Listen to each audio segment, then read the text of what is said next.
first things first, how does paid advertising work? And more importantly, how does paid search work? So, all right, paid advertising is essentially, it encapsulates everything from Facebook ads, it could be Instagram, it could be Snapchat. Anytime you are paying for clicks or impressions, that is paid advertising. But today, what I'm going to really focus on is paid search advertising. And so what we're trying to do with paid ads is we're trying to put our ads in front of the right people. So an example of this is, let's say you're in, like my client Sean, let's say you're in the Bay Area and you're looking for corporate clients, business travelers. We wouldn't want to put an ad in front of someone looking for a taxi or looking for Uber in San Francisco. And we also wouldn't want to put our ad in front of someone in Miami who's looking for something like, a sprinter from the airport, right? Because that person is not in the right location. And then the person looking for the taxi is looking for a similar service, but it's the wrong service. And so what I've found is most people have very strong opinions about Google Ads. And the reason for that is this: if they've tried campaigns and they haven't worked out, the number one reason for that is typically they were putting their ads in front of the wrong people. And also they were putting their ads in front of people looking for like cheapest limo service or low cost limo service. Those aren't going to be our ideal clients either. So we want to put our ads in front of the people that are looking for exactly what we offer, exactly where we offer it, and not using, modifiers like cheap, cheapest, low cost, discount, and things like that. I've noticed there's quite a bit of confusion about what is the difference between Google and Facebook ads. And so what I see, and I've actually got another webinar coming up with Bill Faith that I'm going to talk about this a little bit more. What I see is a lot of confusion. And look, I get it. You're not in this, field. You aren't internet marketers. You're running transportation companies, and it's got to be so overwhelming when you hear about all of these different platforms you can be using to advertise your business. Oh, you got to do SEO. You got to do pay-per-click. You got to do Google ads, Facebook ads. Are you doing Yelp? And there's all of these different things you can be doing.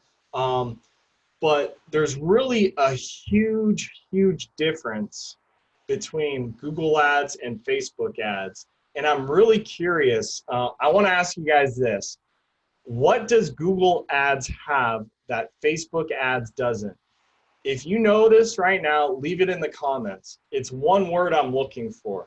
Does anyone know? What does Google ads have that Facebook ads doesn't? I'll give it another few seconds. Not going to keep you guys waiting. And it's intent. So this is what makes search advertising so powerful. Now, Facebook actually has very, very powerful targeting as well. So with Facebook ads, we can target by so many different things: what someone likes, the type of job they have, the groups they're in.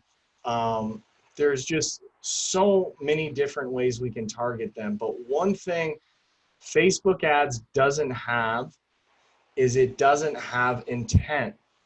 And what I mean by that is when someone is on Facebook scrolling through their news feed, they're not actively looking for your service. And so you can get your ad in front of the perfect person that is your ideal prospect. Maybe they make 6 figures a year, they're a corporate traveler. You can do all of that, but they're not actually searching for what it is you offer. And so it can still work. I'm not saying Facebook ads is a great platform. I love it. I actually use it for my own business. Many of you are probably on this webinar because you saw an ad I put on Facebook. But there's one thing you need to have with Facebook ads that you don't need to have with Google ads. And so you've got to bribe them. You have to give them something in exchange for them giving you their contact information, right? Because all we're trying to do with all of these platforms, guys, is we're trying to get them to fill out, let's say, an online quote form. We're trying to get them to give us a phone call. We're trying to get leads, essentially, right? And with Facebook, because they're not actively searching for that service, you need to bribe them with something. And what we call it is, we call it a lead magnet many times. So it can be, well, here's a perfect example. The webinar you're on right now. So that's actually a lead magnet. So when I'm offering free information and in exchange, you give me your name and email address. Okay, so you might be wondering, well, what does a limo company offer? Well, generally speaking, discounts or, book 4 hours, get 1 hour free. That would be an example of an offer. And the nice thing with Google Ads is they're actively searching for the service, so we don't really need to bribe them. And so I just kind of went over this stuff, but just remember this, guys.